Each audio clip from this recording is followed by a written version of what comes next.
राधे राधे। चरण स्पर्श।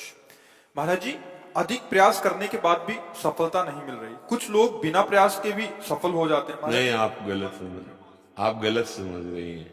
अभी उसका प्रयास भले तुमको बहुत कमजोर दिखाई दे रहा है, लेकिन उसने पूर्व में शुभ कर्म किए हैं।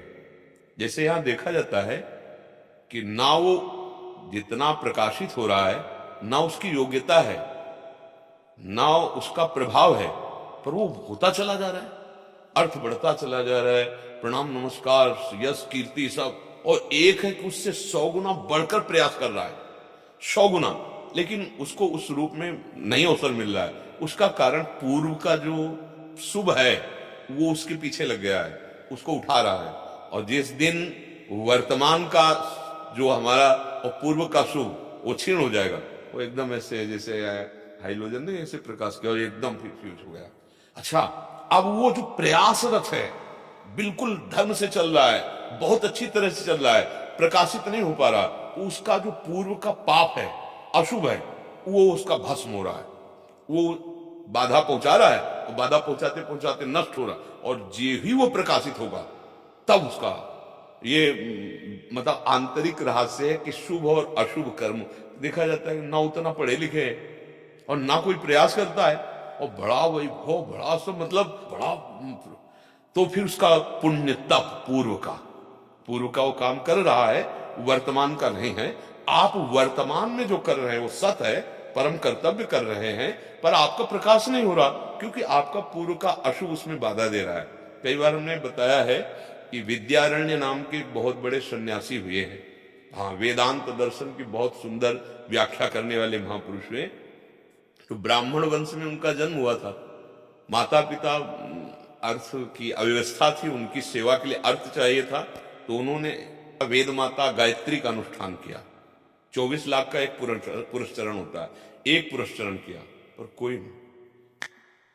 2, 3, 4, वो मतलब हट करके कि हम माता गायत्री से ही लेंगे। 23 पुरस्चरण के, 24 लाख के, तब तक माता पिता पधार गए।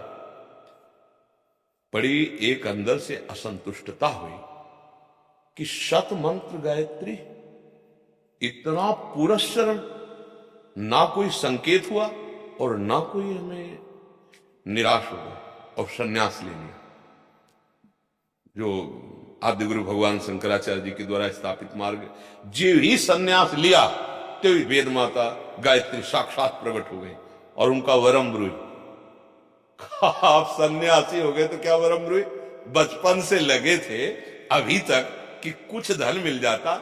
बोले अगर अभी कहें तो देवराज इंद्र का पद, जो वैभव कहें, तो उनका आप प्रकट क्यों नहीं हो? इतना पुरस्कार। बोले तुम्हारे अनंत जन्मों में ऐसे 24 महा अपराध थे, उनको 23 पुरस्चरण से कट गए और एक सन्यास से कट गया। अब आप जो चाहो तो मांग लो। अब आप विचार करो। हम लोग माला दो माला से प्रारब्ध काट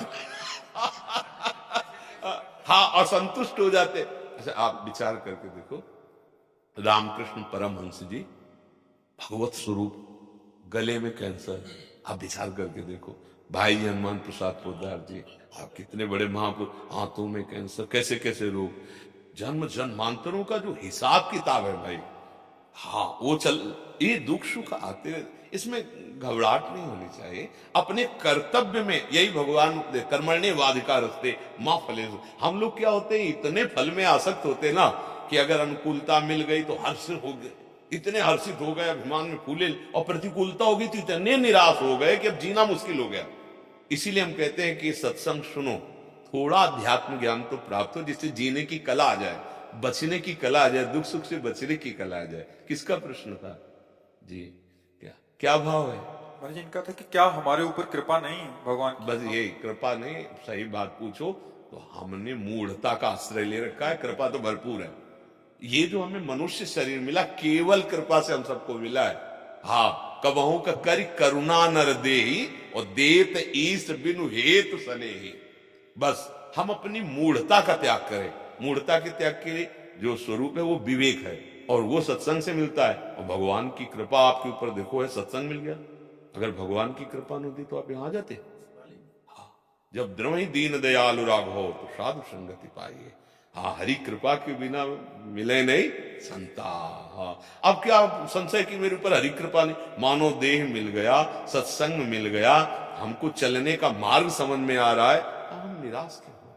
देखो, दुख सुख ये दिन रात की तरह द्वंद्व हैं, और ये आएंगे। भगवान ने अवतार लिया तो उनके भी लीला चरित्र में आए, आज के सत्संग में वर्णन किया है। आप सोचो ना, कोई ऐसा माता पिता है जिसके लाडला पुत्र प्रकट हो रहा हो, हाथकड़ी बेड़ी, घोर राक्षस स्वभाव के पार्षद लगे हुए कंस के, कहीं जरा भी, और पैदा प्रकट कौन हो रहे हैं? स्वयं जगत के पिता ईश्वर महान महिमा में अखिल कोटि ब्रह्मांडों का स्वामी प्रकट हो रहा है। देखो कैसा, आप विचार कर, हम तुम इतना दुख में है क्या? आप प्रभु के पावन चरित्रों को पढ़ करके देखिए, तो दुख सुख का ये क्षेत्र है। अच्छा, यहां क्या है कि सुख की लेबिल में दुख ही मिलता है, ये ऐसी दुकान है दुख योनया दुखालय मसासतम। यहां जो माया बेच रही है सुख, वो ऐसा समझो कि लेबिल सुख की लगी है, वो माल पूरा दुख का भरा है। दुख योनया, भगवान कह रहे हैं दुखालय मसासतम।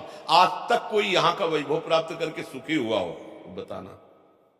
सबको, अगर किसी को भी सुख मिला है तो भगवान की शरण में। सुखी मीन जह नीर अगाधा, जिम हरि शरण नहीं कोगा।